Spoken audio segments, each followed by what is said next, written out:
Hello dear students, welcome to एड्यूजम success classes. तो dear student, जैसा कि मैंने आपसे कहा था कि बोला ना पेपर यहीं से आएगा बेटा। मैं बात कर रहा हूं कंप्यूटर ऑर्गेनाइजेशन, जो कि बीसीए थर्ड सेमेस्टर में सब्जेक्ट चल रहा है, जिसका आज पेपर आपका हुआ है बेटा। बीसीए थर्ड सेमेस्टर के जो भी स्टूडेंट बीसीए कर रहे हैं एकेटीयू से, उनको हमारे यहाँ पर एड्यूजम पर प्रोवाइड कराया जा रहा था। ओनली 500 रुपीज में कॉम्बो पैक है हमारा पूरे सेमेस्टर का। अगर आपने अभी तक परचेज नहीं किया तो बाकी आने वाले सब्जेक्ट के लिए परचेज करके आप पढ़ाई को अपनी बेटर बना सकते हैं। बाकी इंडिविजुअल भी कोर्सेज अवेलेबल हैं, अगर इंडिविजुअल लेना चाहते हैं किसी का तो ले सकते हैं। तो देखो बेटा, ये आज का आपका पेपर है कंप्यूटर ऑर्गेनाइजेशन का। तो इसका रिव्यू अगर हम देखें यहाँ पर, इसको देखें तो पूरा का पूरा क्वेश्चन पेपर ऐसा है जो पढ़ाया था वही आया है। अगर जिसने डिटेल लेक्चर सारे पढ़े होंगे या वन शॉट भी इवन जिसने सारी देख ली होंगी, वो बहुत अच्छा अटेम्प्ट करके आया होगा पेपर। और बेटा कमेंट बॉक्स में कमेंट करके जो बताइएगा आपका पेपर कैसा हुआ और आप एडुजम से पढ़े थे या नहीं पढ़े थे, ठीक है। जैसे अगर मैं बात करूं सेक्शन ए में, तो सबसे पहले कॉमन बस सिस्टम इन ए प्रोसेसर, उसकी वर्किंग पूछ रहा है। दूसरे में लिमिटेशंस पूछा है। Ripple carry adder, ripple carry adder मतलब ये बात कर रहा है फास्ट एडर की। फास्ट एडर बोलूं तो वही कैरी लुक एड एडर की यहाँ पर बात कर रहा है, ठीक है। नाम चेंज कर दिया, इस वजह से हो सकता है थोड़े से बच्चे कंफ्यूज हो गए होंगे। नेक्स्ट क्या है, explain the fundamental concept of control unit operation. Control unit operation के फंडामेंटल कॉन्सेप्ट यहाँ पर बेसिक बताए। तो कंट्रोल यूनिट पूरा डिटेल में मैंने अच्छे से आपको पढ़ाया है। मल्टीपल बस ऑर्गेनाइजेशन को पूछ रहा था यहाँ पर। मल्टीपल मैंने आपको मल्टीपल में कौन सी बताई थी, थ्री बस ऑर्गेनाइजेशन बताया था। तो अगर एक बस से ज्यादा बस हम यूज कर रहे हैं अपने किसी भी ऑर्गेनाइजेशन में, सर्किट में, तो वो मल्टीपल बस का ऑर्गेनाइजेशन की कैटेगरी में आता है। तो आप उसका डायग्राम भी बना सकते थे। डायग्राम थोड़ा कॉम्प्लिकेटेड हो जाता है, लेकिन उसके बारे में थोड़ा सा लिख के आना था, ठीक है। नेक्स्ट क्या है कि how do register files improve instruction execution efficiency compare to the accumulator based design. ये वाला क्वेश्चन है एक। अगर जो मैं बोलूं जिसको मैंने नहीं बताया था यहाँ पर कि सेक्शन ए का ई जो है, ये वाला क्वेश्चन इस तरीके का मैंने नहीं बताया था, बस ये क्वेश्चन लगाया है, बाकी सारे क्वेश्चन आपके पढ़े हुए हैं। नेक्स्ट क्या है, describe the function perform by input output interface. Input output interface जो है वो क्या फंक्शन प्रोवाइड कराते हैं, क्या फंक्शन परफॉर्म करते हैं between CPU and peripheral devices. Processor का काम किस तरीके से करते हैं, क्या वो किस तरीके से वहां पर आइसोलेशन प्रोवाइड कराते हैं, क्या होते हैं हमारे इनपुट आउटपुट इंटरफेस। ये मैंने बहुत अच्छे से आपको समझा रखे। मेमोरी हिरार्की पूछ रहा है, पूरा सुटेबल एग्जांपल के साथ में बताना था। मेमोरी हिरार्की का मैंने एक ट्रायंगल आपको पूरा बताया था, समझाया था, उसमें सारे लेवल बताए थे। अलग अलग memory types of memory actual में वहां पर एक्सप्लेन की जाती है और समझाया जाता है कि हर एक मेमोरी की क्या खासियत है और क्या लिमिटेशंस है, ठीक है। सेक्शन बी की अगर मैं बात करूं तो 2 मार्क्स का था, तो 2 मार्क्स के अकॉर्डिंगली बताना था, बट डायग्राम बनाते थे और थोड़ा सा उसके बारे में बताना था, क्लियर। तो नेक्स्ट अगर मैं बात करूं सेक्शन बी में, तो सेक्शन बी में मैंने बोला मोस्ट इंपॉर्टेंट क्वेश्चन तो यही आएगा, रजिस्टर ट्रांसफर लैंग्वेज। बहुत बार मैंने बोला और ये अंतिम प्रहार में भी आपको मिल जाएगा रजिस्टर ट्रांसफर लैंग्वेज, ठीक है। तो रजिस्टर ट्रांसफर लैंग्वेज को यहाँ पर एक्चुअल में पूरा का पूरा एक्सप्लेन करना था। नेक्स्ट क्या था कि describe the complete execution cycle of an instruction. एक इंस्ट्रक्शन किस तरीके से पूरी एग्जीक्यूट होती है। अगर आपने डिटेल में पढ़ा होगा ना, जिस स्टूडेंट ने पढ़े होंगे, लेक्चर्स लिए होंगे, कि ये पूरी साइकिल एग्जीक्यूट जब होती है, कौन कौन से स्टेप्स होते हैं उसके, कौन कौन से प्रोसेस उसमें होते हैं, वो सारे साइकिल के एग्जीक्यूट होने का, इंस्ट्रक्शन के एग्जीक्यूट होने का सारा बता रखा है। कौन सी हमारी फैच साइकिल होती है, कौन सी डिकोड साइकिल होती है, कौन सी एग्जीक्यूट साइकिल होती है, वो सारा मैंने बताया था, सारा पढ़ाया हुआ है, वही एक्सप्लेन करना। देखो यहाँ लिखा हुआ है, fetch, decode and execute and write back phase using control signal and timing steps, ठीक है।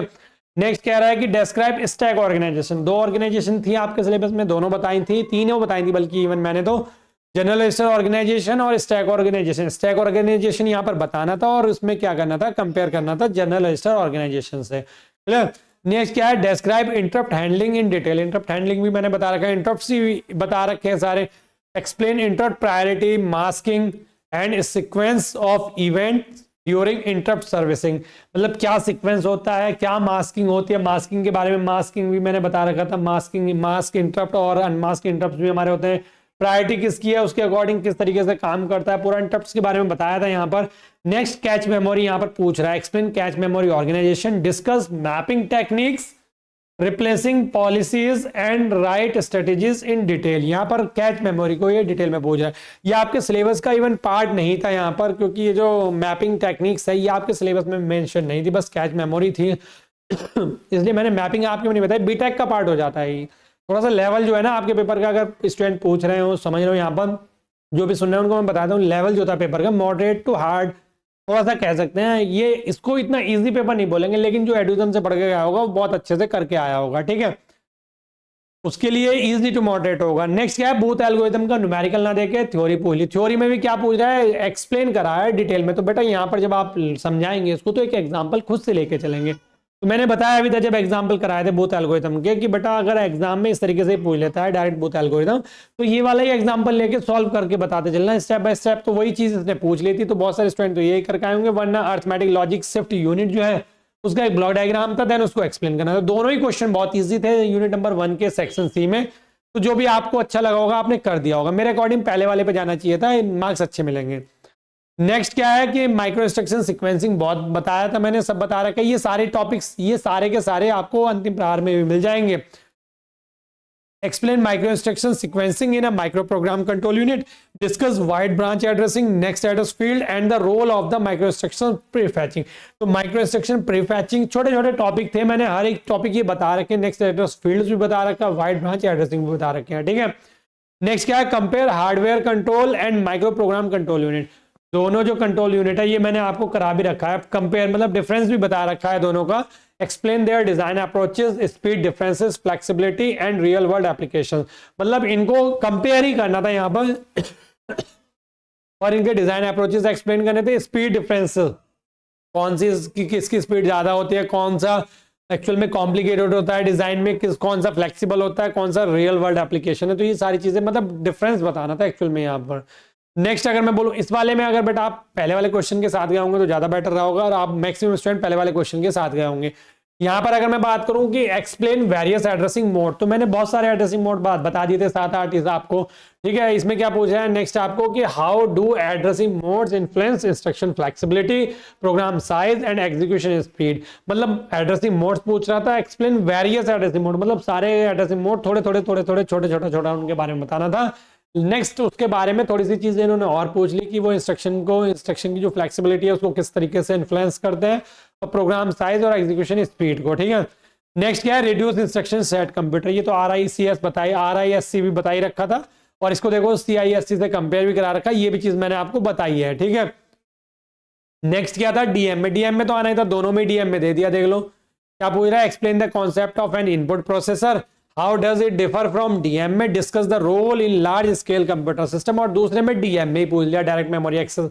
मतलब ये डायरेक्ट मेमोरी को क्या करता है, एक्सेस करने की रिक्वेस्ट मांग लेता है प्रोसेसर से, प्रोसेसर को फिर बाईपास कर देता है, और बसेस जो है डायरेक्ट मेमोरी को एक्सेस कर लेती हैं, ठीक है।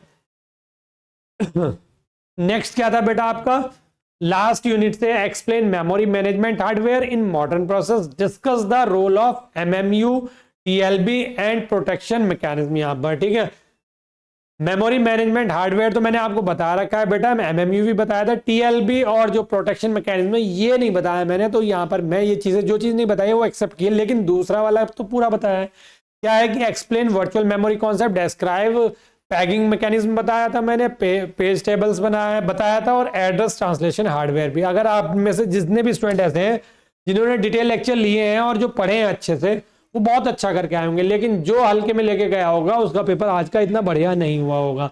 आज का पेपर जो था कंप्यूटर ऑर्गेनाइजेशन का, ये मॉडरेट टू हार्ड मैं बोलूंगा, लेकिन जो एडिज्म से पढ़ के गए होंगे उनके लिए इजी टू मॉडरेट होगा।